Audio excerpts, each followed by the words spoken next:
The Liberty can afford to have a player or two with an off day and still grind out a result. We saw that against the Aces. We saw that in the first round. We saw that in the regular season. Their depth is very impressive. Their length is very impressive. And they can beat you up inside and out, right? But I don't know if I see the same problem-solving ability from the Lynx on any given day, especially if the other team, like the Liberty, are playing as well as we know that they can. Hello, everybody, and welcome to today's edition of The Late Sub. I am your host, Claire Watkins. It is Thursday, October 10th, and we have no time to waste. The WNBA Finals start tonight. We do a postmortem on the Connecticut Sun, a wonderful team that we lost in the semifinals. We preview the Minnesota Lynx versus the New York Liberty, and we catch up on some NWSL news that I believe is going to sort of reshape not only the end of the regular season, but what comes next in the postseason and beyond. Let's jump in. All right, the WNBA Finals are set. They will be between the New York Liberty and the Minnesota Lynx. I said earlier this week that we're going to do a little bit of a deep dive into the second semifinal that led the Lynx to the finals for the first time since 2017.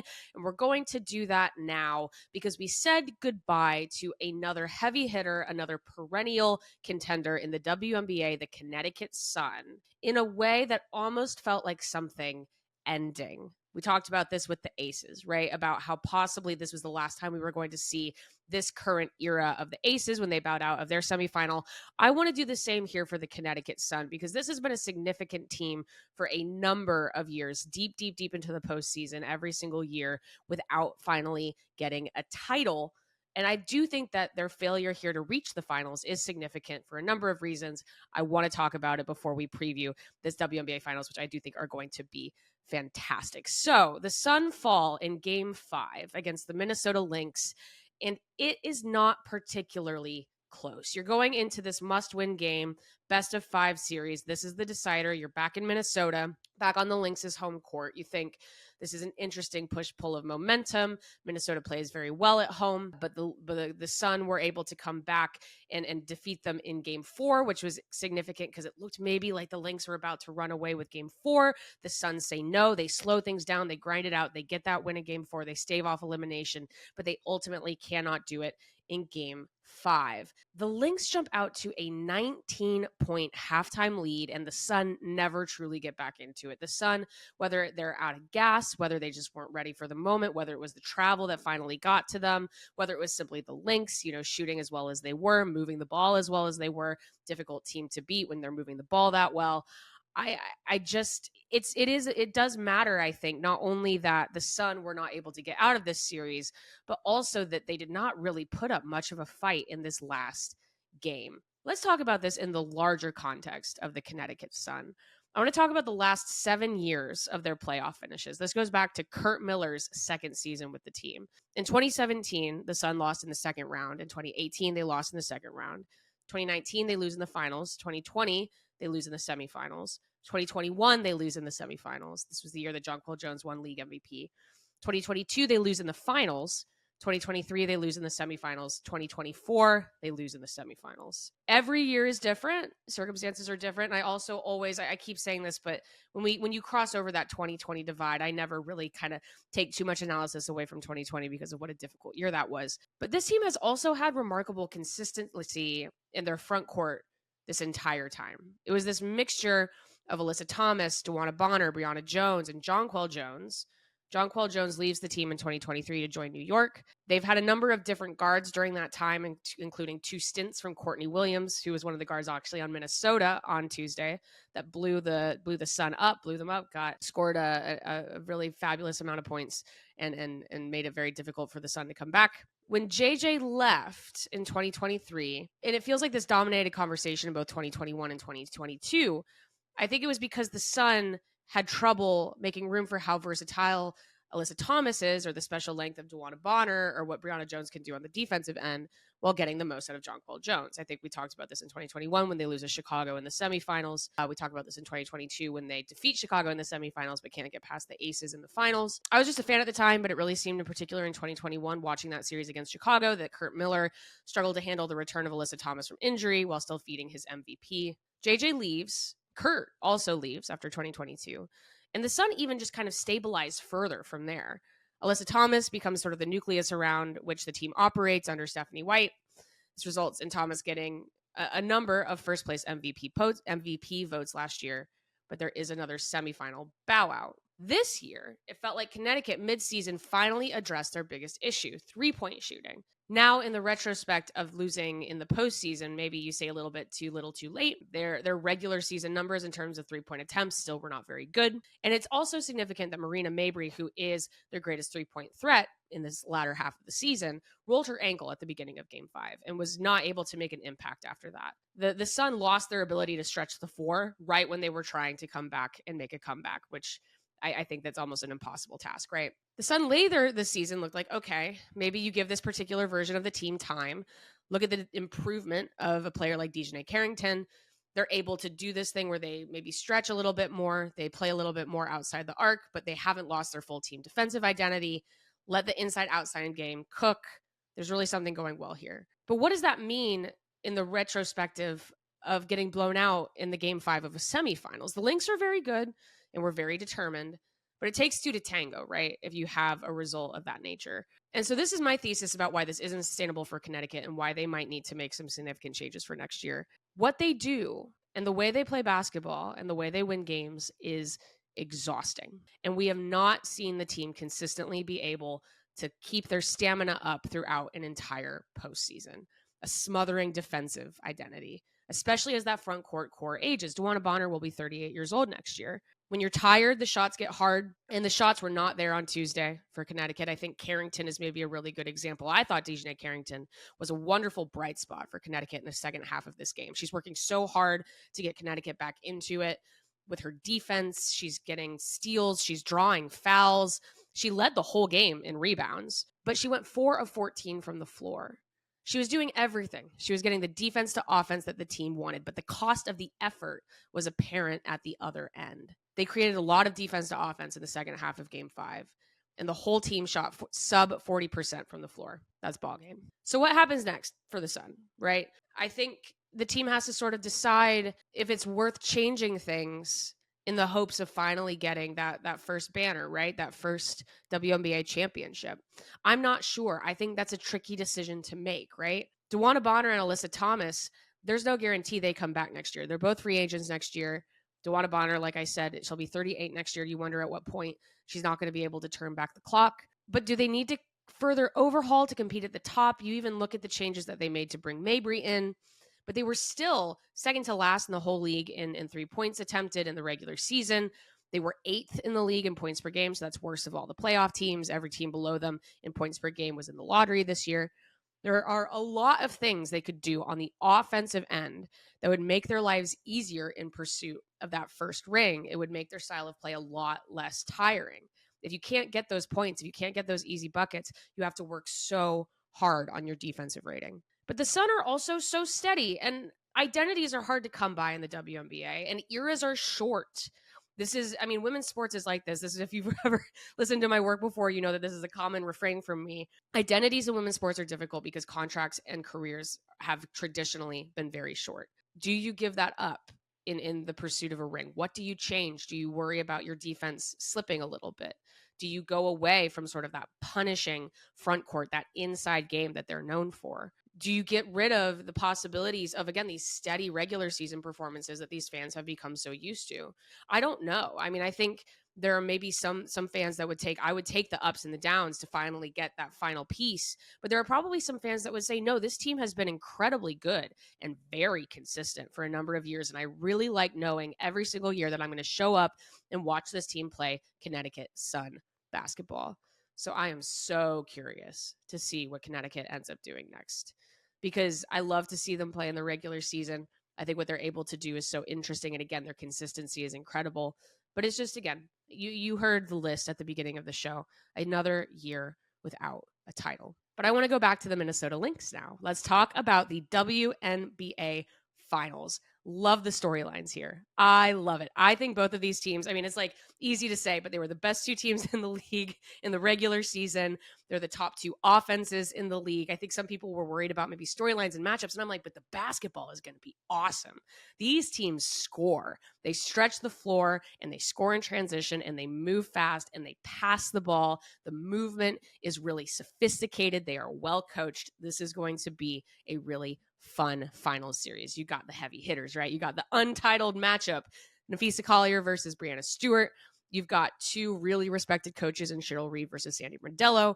You've got this sort of super team versus a team that calls themselves the Island of Misfit Toys after picking up a series of underrated free agents like Alana Smith, Courtney Williams. They've got Kayla McBride. They've got Natisha Heidemann to complement Collier's remarkable season, right? I'm going to let Cheryl Reeve set the scene for this one. This is from her availability yesterday, and we all know that Cheryl Reeve is good for a quote. Agree with it or disagree with it. I like this quote. She's talking about the Lynx and why they're here when maybe nobody necessarily expected them to be here this year. And they say, we've been able to find a different way to be successful when the New York Liberty and the Las Vegas Aces sort of swallowed up the top talent. You can either go, okay, well, it's not going to be our time for a while. We'll just wait. Or we can say we're going to find a different way. And as Becky Hammond, she said this after their semifinal loss, the Aces semifinal loss, great players, but a great team. So there's more than one way. 2004 Pistons come to mind. There's more than one way to do this. And so a super team we are not, but we're a darn good basketball team. Like I've talked about this before, coaches say things that are dipped in truth, but also are supposed to be galvanizing for their team. A lot of that there, right? The Lynx are saying we are the underdogs, right? But also Minnesota has a 3-1 2024 record against New York, including this year's Commissioner Cup final. So these two teams have already played for hardware once before this season, and Minnesota came out on top. I do think that's a pertinent stat. They bring these free agents in Minnesota. Like I say, they are underrated, but they're veterans. Someone like Courtney Williams has a lot of postseason experience. Kayla McBride has a lot of postseason experience. One of the greenest players in that group is actually Nafisa Collier in terms of going this deep into the postseason, or maybe a player like Alana Smith who hasn't been here before, Bridget Carlton who hasn't been here before. And what I also think is interesting looking at this New York-Minnesota matchup, now everything I just said is true.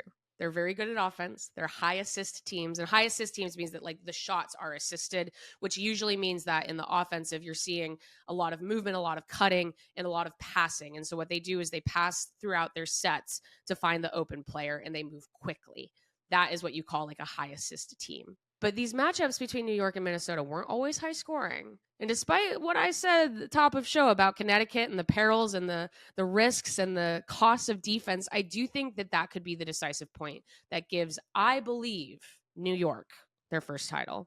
The game that New York did win against Minnesota this year, they won 76-67. This was not a high-scoring game, limiting the Lynx's chances to score in transition, limiting their ability to get easy buckets outside the arc, which can, the easiest bucket to make, the easiest three-pointer to make is usually a transition bucket where you move the ball quickly and catch the other team outside of their defensive set. That is going to be key for New York. And I do also think, while Sabrina Ionescu and Brianna Stewart have been the cornerstones of this playoff run for New York, this is the opportunity that Jonquel Jones has been waiting for. I talked a little bit about Jones's history with the Sun, right?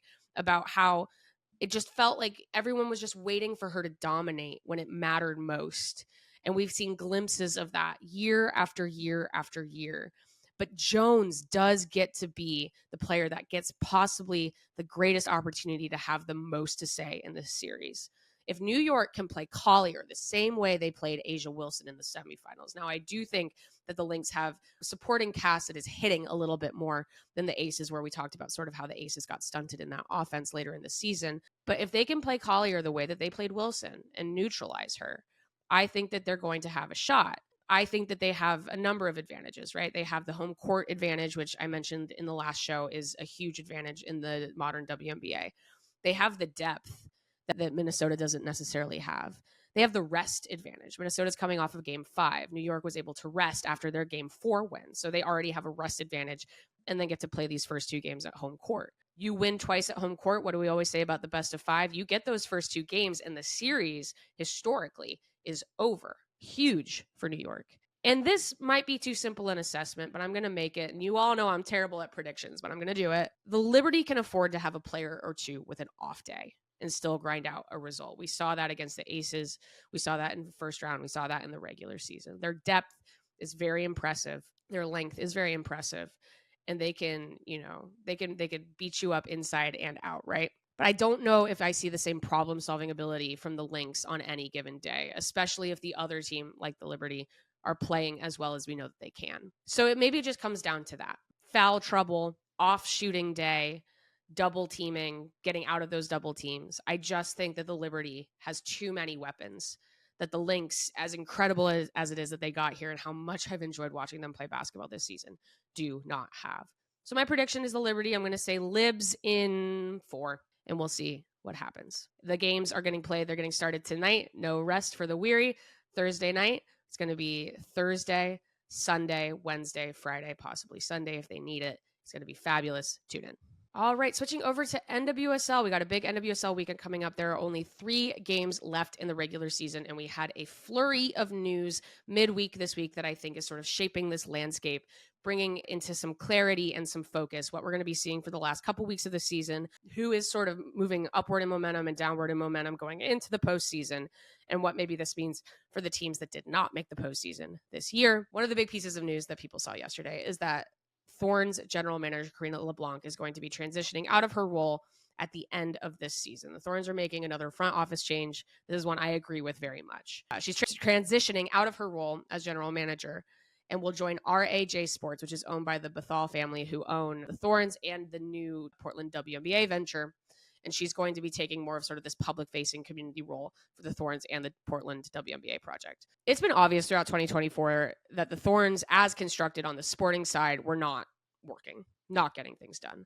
From the winless streak to start the season that ended in Mike Norris's reassignment, to the promotion and then permanent promotion of assistant Rob Gale, to losing 6 of their last 7 regular season games. As constructed, this team is not working. I think Portland now has to kind of ring the alarm bell and go, how do we make sure that free agents and our current roster is not sort of freaked out by this to the point where it atrophies further? The roster is incomplete. It's not really filled with players that complement each other. The back line doesn't mesh super well. They don't mesh super well with their goalie. I don't think they've come up with a permanent solution there, though Bella Bixby will be back next year. It's time for LeBlanc to move out of a sporting role. I think everyone probably agrees with that, including the team. But I also think this is an interesting example. I want to make a note of this just as sort of a larger point throughout women's sports, because we've seen this a couple of times in the last couple of weeks, of a former player in a sporting role being reassigned or dismissed or not quite panning out. And I do think these instances are challenging because we, as a collective, whether it's media or fans or the coaching pipeline itself, you want to see former players in these roles, and you want to see women elevated into these roles, and you want to see women of color elevated into these roles. And I think this puts the impetus back on the organizations who hired these people in their stewardship of what they want these roles to be. Orlando Pride general manager Haley Carter told us earlier this season, she is a former NWSL player, but she says that being a lawyer, working for international teams, having these different off-field experiences far more prepared her for her job as a general manager of the Pride than being a former player, though that experience is useful as well. And there are a lot of really capable people with that playing experience who don't necessarily have the executive experience or the sporting experience. And then they get hired, and then the team that hires them, knowing full well that they didn't have that experience, suddenly goes, oh, well, what are these growing pains that we're seeing? And I think you see this with LeBlanc, though, again, I think RAJ did very well by her, moving her into another role that I think she's going to smash. But you see maybe Teresa Weatherspoon at the Chicago Sky and her very abrupt firing that seemed to kind of come out of nowhere and seemed very unfair in the greater context of the Sky's last couple of years. Or maybe another good example is Amy Rodriguez in Utah, being picked up after just being sort of an assistant coach at the collegiate level, becomes a head coach at the NWSL level, doesn't even make it really half a season. If you are taking the leap to hire inexperienced coaches and execs because of who they are as people, good people, then you just can't act shocked when they're green in certain areas. I think this LeBlanc example is a good one of they gave her a number of years. I don't know exactly what that means for them on the sporting side going forward. I do think that when you let things atrophy, as much as things have atrophied for the Thorns, those do have consequences on the sporting side. But I also think that when you hire that person, like I said, it's on the organizations to either make different hiring choices or hire those people at different levels and then promote them through once they get the experience that they need. Or once you do hire someone with less experience, you just can't act shocked when they're green in certain areas. So I just found that to be sort of an interesting corner point moment for where we're at with the coaching and executive pool in women's sports. Moving on to injury updates. We got one major injury update this week, and it is not what we wanted to hear. Andy Sullivan, captain of the Washington Spirit, all-around good person and fabulous footballer, suffered an ACL tear against the Pride last weekend. My heart goes out to Sullivan, whose whole career has been sort of these little issues of timing and injury, whether it's her experience at the club side or even on the international side for the U.S. women's national team. But also from a competitive standpoint, I do worry that we're starting to see this window close for the Spirit in 2024, as electric as they've been at their best. I've said this before, but Croy Bethune, season-ending injury, Andy Sullivan, season-ending injury. You've got lingering injuries to Trinity Rodman, Casey Kruger, Ule Sarr, really important players for this team. I think the Spirit have already been very resilient, and I think the coaching staff is already doing the right thing and kind of floating these last couple games in the regular season with the playoffs already clinched to make sure everyone gets as healthy as possible for the postseason. But with how good the other teams are, right? A team like Gotham, a team like Orlando, a team like Kansas City, even a surging team like North Carolina, you worry that they're losing the tools that they have to stack up. I do hope that the Washington still has something to say in this postseason, because when they play at their best, they're fabulous. But you worry now that this is the team that you're going to kind of go, what might have been. Switching over maybe to some positives, the MVP race. I've been talking with multiple people about the NWSL MVP race, and I've had my thinking challenged over the last week or two with how well Temwa Chawinga has been playing for Kansas City. Barbara Banda comes into the NWSL. Orlando goes on this ridiculous winning streak, unbeaten streak. They're playing so well. You think Barbara Banda is not only probably the best player in the NWSL, she might be the best player in the world right now. But the way Chawinga is producing is really hard to deny. Banda's goal contributions are slightly off Chawinga's pace. Banda has 13 goals, Chawinga has 18, and they both have 6 assists. Chawinga leads lead in goals per 90 minutes, but Banda holds the title in goals and assists per 90 minutes. Both players comfortably lead the league in XG and in XG per 90. When you look at attacking stats, it's Chawinga and Banda and then the rest of the field. And it's been an attacker's year. I think it's sometimes too easy to say, oh, NWSL, whoever scores the most goals was MVP. And I don't think that's true, because I think it's between these two players. But I do think you have to look at the entire field this season and go, this has been an offensive year. It has been an attacking year. And these two players are the gold standard through and through. So who do you pick? Do you pick the player where all of the attacking stats pop? Or do you pick the player that has a little bit more output per game in terms of her playmaking ability, and also has been the spark that has led a team like Orlando to historic heights unseen in the NWSL? I'm curious what you guys think. Finally, just a little note on the playoff race. I do think Chicago can get it done this weekend, if not against Gotham directly. They do have to play a very good team, but with a little help, I do think the Red Stars are going to be able to clinch playoffs. They've quietly gone about their business all year. The Red Stars should be very proud of what they've put together. Making playoffs after finishing last year is a huge accomplishment as they continue to steady themselves after years of off-field turmoil. I do think that the Red Stars, historically, they're going to want better. They're going to want top 4. They're going to want to be competing for shields. They're going to want to be, I mean, it's crazy still just to think that Chicago has not won a piece of hardware in team history. But I think that this is a good first step, and it's how you keep your stars happy, and it's how you acquire new stars in the future. And the rest is kind of everybody's guess. Portland takes on Orlando. Tough draw. Bay FC, who's currently in 8th, takes on Kansas City. Tough draw.